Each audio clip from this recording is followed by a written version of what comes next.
tutaramenya ikintu na kimwe kuri Yesu, hari ikintu cyari mu mitima yacu twaramukunda. Kumukorera n'umuriro kandi atabintu byinshi cyane uramenya kuri Bibiri ivyo ivyita urukundo. Imana utiyumvira igihembo na kimwe, utiyumvira merci y'umuntu n'umwe. Ikibazo si n'abantu, ikibazo ni wewe nyene. Hinduka wewe nyene hejuru ubikemura indani. Urabiza ati uyu muzi nawe uranduye, igiti ntikizosubira kunana. Ubwira uza aho nyene wumvise Imana.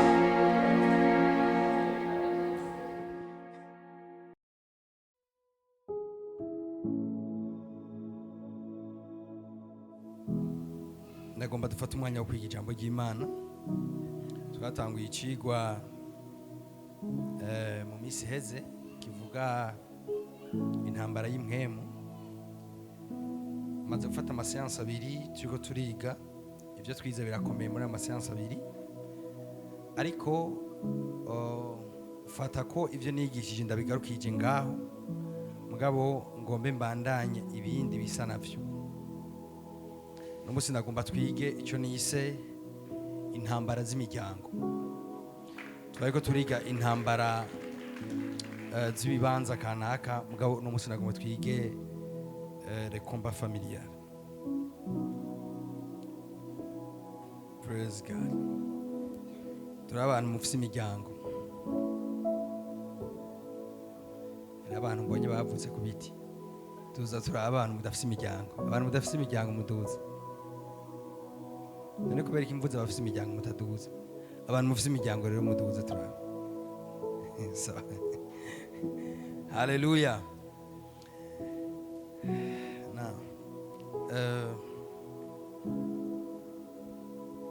Icyambere nagomba ko utahura imbere yuko ninjira mu byo ngomba kuvuga, nagomba ndakubwire ko origine yawe irakomeye cyane. Aho ukomoka harakomeye cyane muri destiny yawe. Bamwe ntacyo babizi ko, ariko nagomba ndababwire ko origine yawe irakomeye cyane. Ufata umwanya muto dusengere imiryango yacu, duze ibiganza. Sengera umuryango wawe, sengera papa, sengera mama, sengera abo muvukana, sengera abavyarawe, sengera abaneve, sengera abantu batandukanye. Senga shatorabasa karabrande sovaligra hasharabrande. Senga, ndashaka kumva ijwi ryawe riduga. Senga, tuzisengesha ubwabo, kuko aho ukomoka harakomeye. Origine yawe irakomeye. Riba sobra hata korama sharabrande rezevredia. Aho ukomoka harakomeye, aho ukomoka harakomeye, aho uva harakomeye. Manto sibraha karamande boseblehedi gavale. Senga, senga, senga, senga, aho ukomoka harakomeye. Basengere riba sharabrande sovreregre sikra hatarabrande. Naho hagukomerekeje harakomeye, naho habonye ibintu bitandukanye harakomeye, aho wakomotse harakomeye. Senga riba sharado sibraha karabane rebosi abare rasovrediga bandala grabare kosikra hade. Nimba haraguhezagiye hasengere, nimba waherisi ibintu bitameze neza naho nyine hasengere. Riba sobrekedo shitara brenda grevedia ribando sikra hatarabaya riko rima sebrehediga vale riba basote kerebo sarabrande. Hallelujah, hallelujah, hallelujah, amen. Bano Imana ndakunda babwira ko isoko ryacu rirakomeye, aho ukomoka harakomeye. Ahantu watanguriye ubuzima, ahantu ubuzima bwawe bwatanguriye, ahantu urugendo rwawe kuri nosi rwahereye harakomeye cyane. Aho hantu twakuriye iby'ubuzima twavyigiyeho harakomeye, ku buryo iyo umuntu atabimenye ngo amenye n'ingene ahaba n'ingene akosora kumbure ibyabayeho bitameze neza, hagiye muri destiny yiwe haba gasembwa. Mbwa ako gasembwa ugasanga kavuye juste kubera ko atamenye ubushobozi bwa origine. Hari ubushobozi bukomeye cyane bufatanye naho umuntu yakomotse, aho umuntu yakomotse, aho umuntu yavuye, ubuzima ahantu bwatanguriye bw'iwawe. Iyo tuvuze ubwa kabiri hari akantu kamwe gakunda kutuderuta, mbwa gadakwiye kutuderuta na buhoro buhoro. Nagomba tujane hariya mu butumwa bwiza nk'ubwanditswe na Yohana. tujane ubutumwa bwiza mu bwanditswe na Yohana igice cya mbere gasome umurongo wawo wa 12 haravuga gutya 12 tubabwiza bwanditswe na Yohana rimwe umurongo wa 12 aba ngo ariko abamwakiriye bose yabahaye ububasha bwo gucika abana b'Imana nibo bizeye izina ryiwe nibo batavyawe n'amaraso cyane ukwifuza k'umubiri cyane ukwifuza k'umugabo ariko bavyawe n'Imana. Vuga ati navyawe n'Imana. Vuga ati navyawe n'Imana.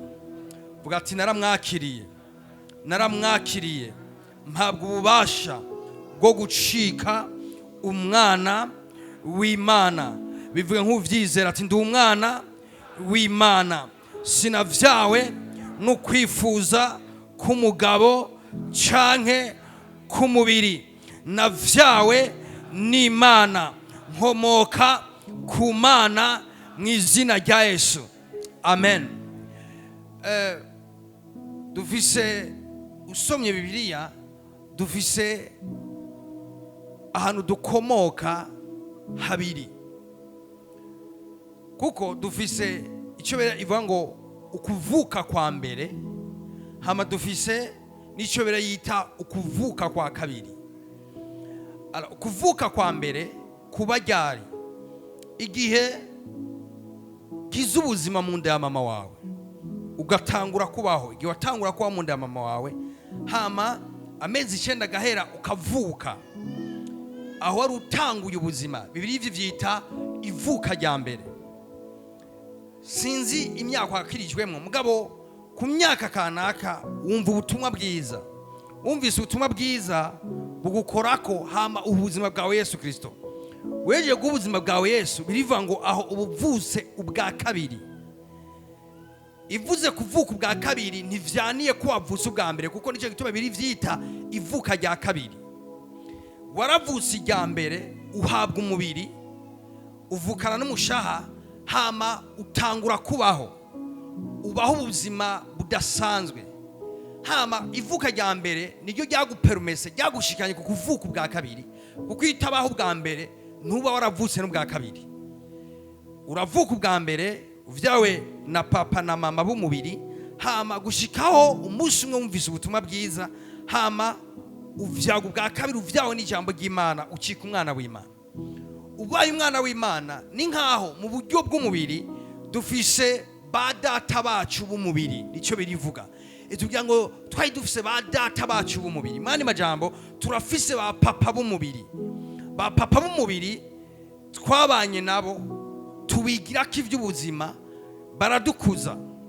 Hama ku myaka kanaka twumva inkuru nziza, tuvuka ubwa kabiri, hama biyitubwira ngo tuvyagwa mu buryo bw'imwemu, tuvyawe n'Imana. Imana nayo ni mwemu, biyivuga ngo ikivyawe n'imwemu naco ni mwemu.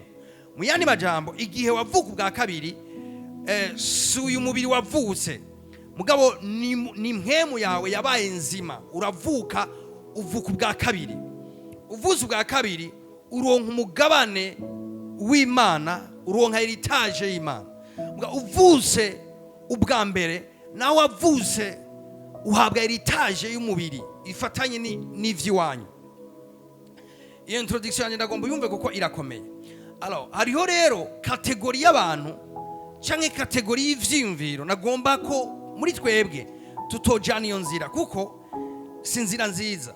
Hari abantu bavuga bati je maze kuvuka ubwa kabiri, iki gipande c'ivy'umubiri ntigikenewe, nta nico nzi, nta nico kimaze.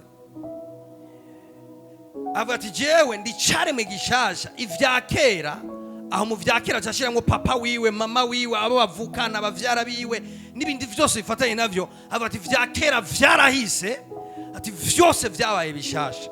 Nukuri niko ijambo ry'Imana rivuga, ariko ijambo ry'Imana rivuga ngo vyose vyabaye bishasha nibisigura ko utagifise abavyeyi b'umubiri, kuko nigaruka avuga ngo mwari mufise baso b'umubiri.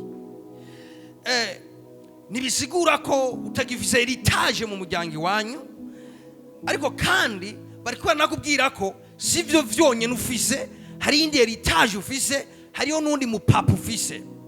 Ufise umupapa w'imwemu wakuvyaye mu buryo bw'imwemu, mugabo urafise nawe wavukiye mu buryo bw'umubiri, n'uwakuvyaye, ayo maraso atemba muri wewe urafise aho yakomotse, urafise inkomoko yayo, hari abandi bantu muyasangiye. Imana ishimwe cyane. Rero somera imirongo mikenya, mvuge nk'imirongo nk'ibiri byashimagiye igiciyumviro, gusubira mu Vyagezwe 5:16. Ndagomba munkurikirana kuko iki kigwa kirakomeye ku buzima bwanyu. Wubahe so na nyoko nk'uko jewe Uhoraho Imana yawe nabikugeze, kugira ngo urambire mu gihugu uje Uhoraho Imana yawe nzoguha, uhamerererwe neza. Mana yo mwijuru, mwumvirize neza, avuze ngo wubahe so na nyoko nk'uko jewe Imana yo mwijuru nabigeze. Mu yandi majambo, Imana ikintu ngomba kumukuramwo muri aka gaparti nuko Imana iha agaciro umuryango w'umubiri. Imana iraha agaciro gose origine yawe, iraha agaciro papa wawe, iraha agaciro mama wawe. Mbere yongeyeko n'akandi kantu ngo kugira ngo urambire ku isi ukwiye kubaha so na nyoko. Finalma kuba icareme gishasha vyonyene, kuba umwana w'Imana vyonyene ntibiguha kurambira ku isi. Ibanga ryo kurambira ku isi Bibiliya yeje kurishura ivuze ngo kubaha so na nyoko birafise ico bikontribuwa mu myaka uzomara hano ku isi. Mu yandi majambo, umuntu ashobora kugabanya imyaka yiwe yo kubaho juste kubera gusuzugura se na nyina. Peu importe amakosa yabo, Bibiliya rikitwereka ngo ntibakubwiye ngo ubahe so na nyoko bameze neza. Yakubwiye ngo ubahe so na nyoko kubera iki? Imana nibo bakozi bayo yacishijemwo kugira we kuzane muri inosi, kugira ushitse umugambi ukomeye w'Imana uri hejuru ubuzima bwawe. Rero aba bavyeyi batuvyaye mu buryo bw'umubiri nubasuzuguzwe nuko wavutse ubwa kabiri, barakomeye cyane mu vyerekeye ubuzima bwawe, mbere bafite impact nini cyane mava ndabishikira mu bijanye na destiny yawe. Mbere cyongera akandi kantu kugira ube ku isi uhamara igihe kinini mbwa kandi unezerewe. Umuntu ashobora kumara n'igihe kanaka ku isi mugabo atanezerewe, atari uko atarisipoze kunezerwa, mugabo bivanye n'ingene yatrese abavyeyi biwe. Haleluya. Ushaka kumbwira ati pastor ivyo bintu dusomeye n'ivyo mu isezerano rya kera.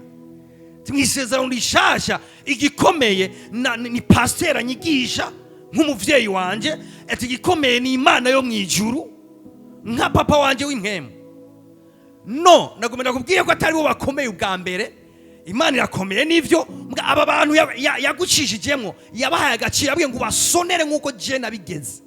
Mu yandi majambo barakomeye, sinatwebwe twabigeze, sinabavyeyi babishaka, niyo yageze ko bakwiye guhabwa icubahiro cyabo, bakwiye gusonerwa no kubahwa. Ndafise iyo ngamije. Okay, tuje mu isezerano rishasha turabe ico Bibiri bivuga ko Efesiens 6:2. Efeso 6:2. Wubahe so na nyoko. Umviriza mu isezerano rishasha ngo wubahe so na nyoko. Ico nico cagezwe ca mbere kirimwo isezerano. Umviriza, hari wubahe so na nyoko, mwibuke ni kimwe mu vyagezwe vyatanzwe. Mugabo hariho n'ibindi vyagezwe. Par exemple, hari ivyagezwe kivuga ngo ntusambane. Mugabo muri ico cagezwe kivuga ngo ntusambane, nta sezerano rindi ririyo. Ni ivyo ukora mbwa bidafatanye n'irindi sezerano. Hari ikindi cagezwe kivuga ngo ntiwibe, ntiwice. Ni cagezwe c'Imana kandi kirera, mugabo nta rindi sezerano ririyo. Iki cagezwe kirakomeye cyane. Iki cagezwe wubahe so na nyoko kirakomeye kuko kinyegeje mu irindi sezerano. Kinyegeje mu isezerano irihe? Soma wumvirize ngaho. Wubahe so na nyoko, ico nico cagezwe ca mbere kiri mu isezerano. Nico cagezwe ca mbere kiri mu isezerano. Mwene majambo kuba so na nyoko wiconnecte n'isezerano. Imana bishize mu isezerano. Gukorera ijambo hari mu isezerano bwaryo. Isezerano rimwe niriye, umviriza isezerano ririmo. Kugira ngo ronke amahoro urambire ku isi. Imana muri iki cagezwe wubahe so na nyoko yayishije mu isezerano ry'iki ry'amahoro no kurambira ku isi no kugira amahirwe mu isi. Mu yandi majambo, umuntu yubashe se na nyina yaktivye itegeko ry'amahoro mu buzima bwiwe, yaktivye itegeko ryo kugira amahirwe hano muri buno buzima no kurambira ku isi. Ivyo biri hehe? Ni nk'ikado gwati ikado ni wayifunduruza gusangamwo ibi bintu. Kuba so na nyoko bibisemwo ibanga rikomeye ryo kurambira ku isi, kugira amahirwe ku isi no kugira amahoro hano muri ino si. Biriva ngo nicyo cyagezwe cya mbere kinyegeje mu isezerano. Mwene majya mu bindi vyagezwe urashobora kudasanga mu isezerano kanaka. Mbwa iki cyoco ubikoze wikonekse n'isezerano ryo kuramba n'amahoro no kugira amahirwe hano kuri ino si. Haleluya. Toujours ngureme kikiyumvira yuko Imana irashira importance ikomeye cyane ku miryango aho dukomoka, isoko ryacu, ahantu watanguriye ubuzima. Imana ihashira ko importance ikomeye cyane abavyeyi. Alors iyo rero tuvuze rero famille, kuko tugomba twige intambara z'imiryango. Iyo tuvuze famille mbavuze iki? Iyo tuvuze umuryango n'umugwi w'abantu musangiye amaraso. Umuryango n'umugwi w'abantu muhujwa n'amaraso, mufatanijwe n'amaraso. Umuryango w'impemu n'umuryango w'abantu muhujwe n'impemu. Nga uyu muryango w'amaraso n'umuryango w'abantu mufatanijwe n'amaraso. Tuba wita umuryango w'amaraso nyene, mufataniye ku maraso. Alors iyo turiko turakura, turiko turagira iki, hari ivyo twerita muri no muryango. Hariho iragi dukura muri umuryango w'umubiri. Alors iri iragi benshi bazi ko mu muryango w'umubiri tuhakura iragi ry'inzu, tuhakura iragi ry'amatongo, tuhakura iragi ry'ibintu kanaka, ry'amafaranga n'ibindi. Muga mu muryango ntituhakuriye ayo maragi yonyene, tuhakura n'irindi ragi rikomeye cyane. Mu muryango niho dukura iragi ry'ubuzima. Praise God. Ingene ubayeho nuguteranywa kw'ingene wakuze mu muryango wanyu bakureze. Uvyemere ntuvyemere, burya uruguterateranywa k'ivyo wakuze ubona mu muryango wanyu. C'est très important. Ahantu wakuriye, ahantu watanguriye ubuzima, ahantu bakwigishirije iby'ubuzima harakomeye gose. Iyo aho hantu uhakuye ibintu vyiza, uhakuye mvuge gute amavalere meza y'ubuzima, uzoba umuntu agira amahirwe mu buzima. Mbwa iyo wigiye ibintu bibi bishoye kwa affecta destiny yawe mu gihe atacu ubimenye kwama ngo ubikore kw'ikintu. Rero kino gitondo naje kubafasha. Ndabizi yuko mu miryango iwacu twese nitwahakuye ritaje nziza. Iyo mu muryango kuza ugasanga papa na mama wawe ntacyo bitayeho, iyo attitude uvyanke uvyemere murakurana nayo. Iyo kuza ugasanga n'abantu bankana bishari, uvyanke uvyemere ukurana n'iyo ngeso.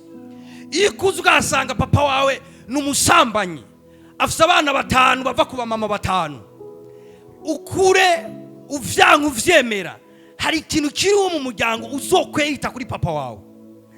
Iyo ukuze mu muryango ukasanga n'abantu basinda bibazwa, none abantu basinda bibazwa, ibintu byose ni bisanzwe, uvyanke uvyemere. Iyo esprit yo mu muryango mu buryo umwe cyangwa ubundi usanga yakwafex kuko muramatanye nabo.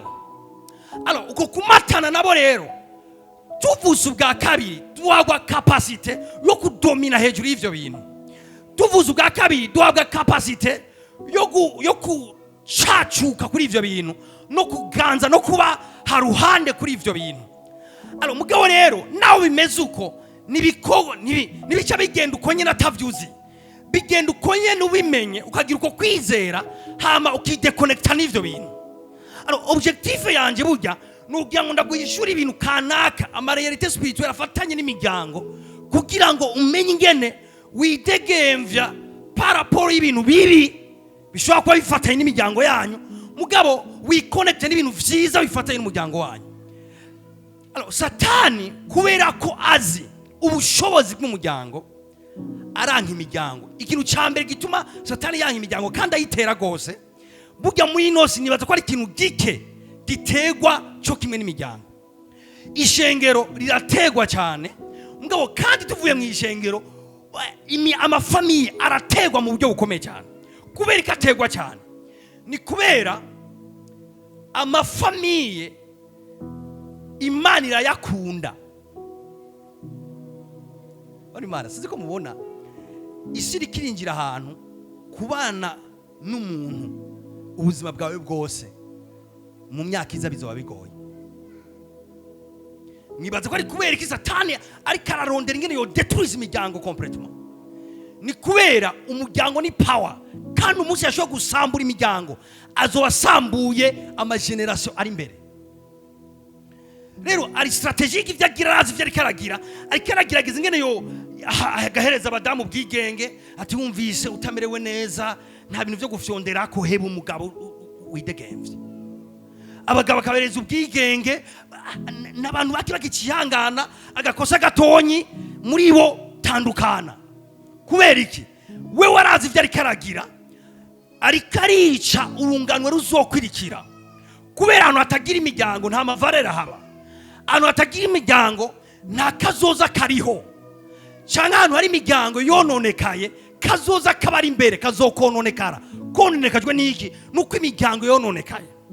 Alors, Imana ishinga kwikunda imiryango, kandi profeti kinaje kubikwigisha uno munsi nukugira ngo uzokuba ku rugo rwiza. Haleluya! Birashoboka ko papa wawe, mama wawe, sokuru bose bubasi ingombi. Mugabo nagomba nakubwira inshuti yanje, muri Kristo Yesu nurisipoze kuba ivyo babayeho. C'est vrai musangiye umuryango, mwe musangiye destine. Imana ifite umugambi wiwawe yakwimviriye kitabanje kwimvira wa papa wawe. Muyandi majambo urisipoze kuba n'ubuzima papa wawe cyangwa mama wawe batabayeho. Kabutarose inspiration mu rugo rwa papa wawe, Imana ishimwe muri Kristo Yesu hariho icyo kumutiva kuba ku rugo rwiza. Amen. Alors, ikintu cya mbere gituma Satani yanka imiryango ni kubera, reka nababwire ikintu kimwe kuri Satani. Satani ahantu hose Imana iri kishira inguvu aca agomba kuhasambura. Ibintu byose Imana ikunda aca vyanga. Ibintu byose Imana iri kirubaka aca ronde ngene yo bisambura.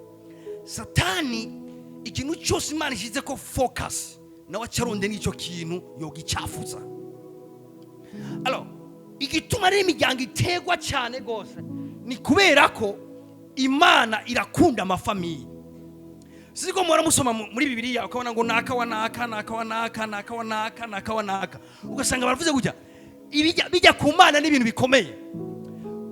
Kuva kuri Aburahamu akatuka gushika aho Yesu yaza, burya ni ikintu gikomeye ku Mana. Imiryango ni ikintu gikomeye ku Mana. Alors, haleluya. Wameninjire rero mu byo ngomba kwigisha. Hariho intambara tugira haba mu miryango cyanye intambara zi personnel. Mugizo ntambara ngo mvuga intambara z'ubwoko butatu. Intambara z'ubwoko butatu.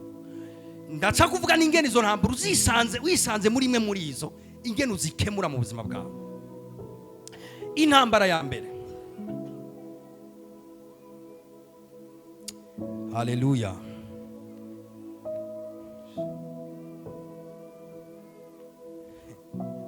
Mvuga intambara.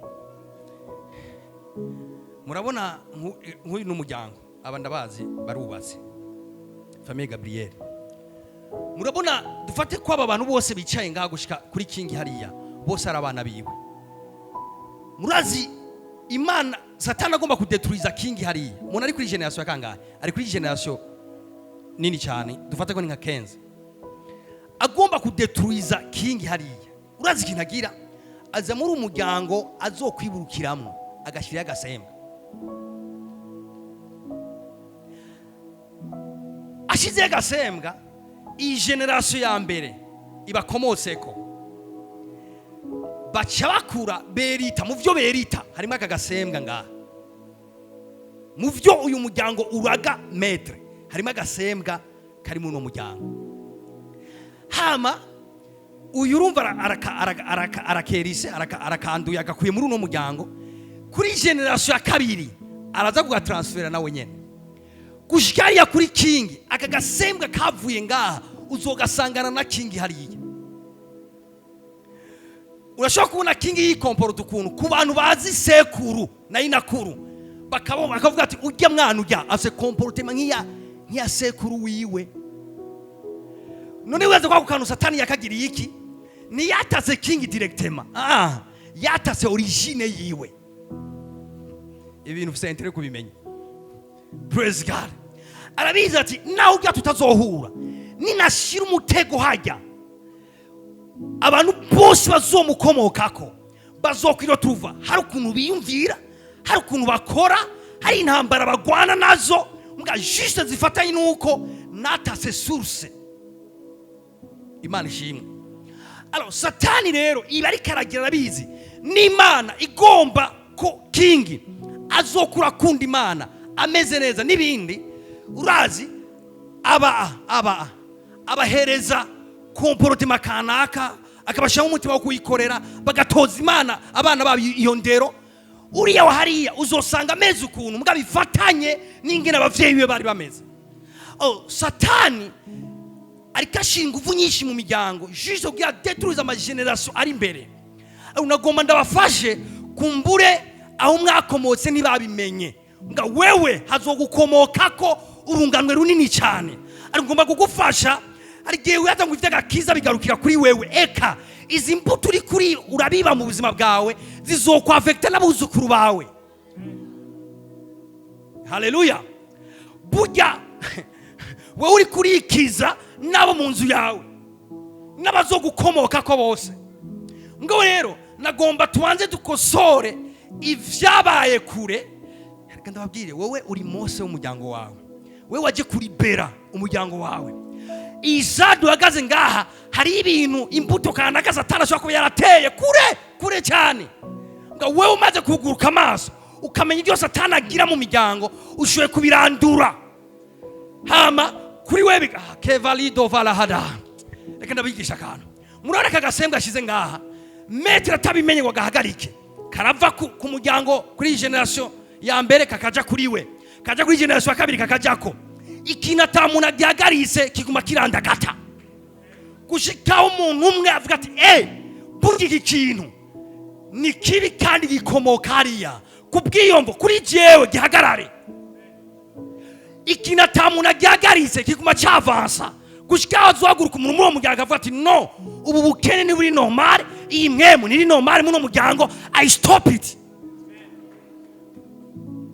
Bugene n'umusinzwe twajemo ibintu byose bisaho byakomotse mu muryango wanyu, atamuntu ari karabihagarika biracyariko birabandanya. Kahise ku muryango wawe gashobora kuba kazoza ku muryango wawe. Unyumvise?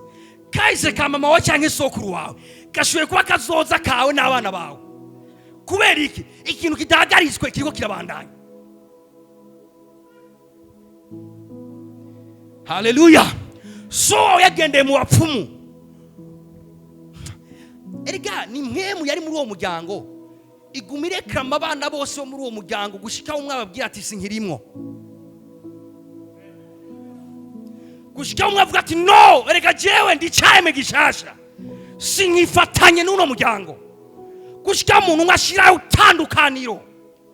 Mugabo uwo muntu yo mwema atayagarise irarandagata. Nicyo kintu ushobora kubona abantu yakijijwe n'ubundi solution y'ibibazo vyiwa ko mwashaka kwirondera mu bapfumu. Si kibazo cyuko atakijijwe, hari imwemire kama abantu bose muri uwo muryango. Hari umupapa ushobora gusanga afite inkemi ubusambanyi, afite umugore guca, mugabo ugasanga afite abandi bana batanu, atanu asangiye se nyina nako tumwe asangiye nyina. Ibaze nk'umuntu yari kuvyagwa na wa mugore bahurira na Yesu kwiriba, mwana ujya mugore ibaza ibintu wari kwigira kuri ujya mugore, ibaza modere wari kwigira kuri ujya mugore. Yamubwiye ati ngeno uzane umugabo wawe, ati nawe mfise, atuvuze kuri kuko batanu wari ufise nabo nyene nta numwe wawe. Imagine n'umwana asokorose muri uwo mudamu, asokorose ngaho akarorero ubwa mbere rose nako hama n'impemu yari kirakorera muri uwo mudamu burya ntava yumvira ngo itazi umuntu wawe istopa ngo izohagarara, izoguma ireka mu muntu wese asangiye amaraso n'uyu muntu.